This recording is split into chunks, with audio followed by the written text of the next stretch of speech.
Andam na ang Bureau of Fire Protection Davao City District sa paghatag og serbisyo karong bakasyon ug Semana Santa. Kinikabahin sa nationwide Oplan Ligtas Summer Vacation 2025 ug Oplan Semana Santa 2025. Tumong niini nga masiguro ang kaluwasan sa publiko sa pag-obserbar sa Holy Week ingon man mag-summer vacation.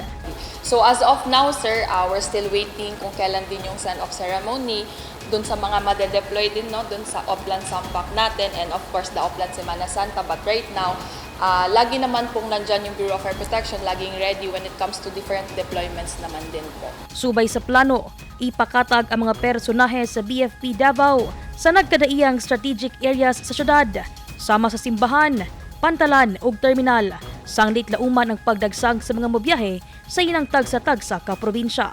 For this activity kasi, sir, no, is like whole Davao City Fire District personnel are really deployed, though not everyone is like literally naka-deploy doon. Siyempre, shifting tayo, but from office personnel to the field personnel, sir, may nakatoka. So right now, we have a total of 455 personnel from the whole Davao City Fire District.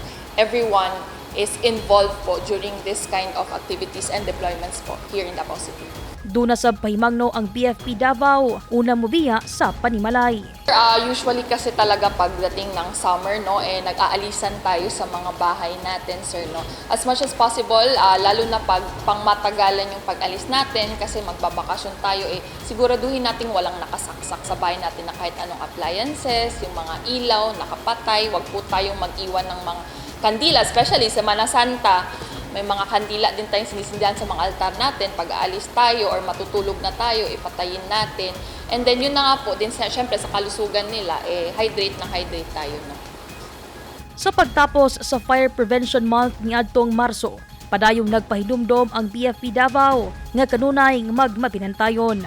Ug mutawag sa 911 ug sa BFP ug galing dunay sunog aron marespondihan dayon.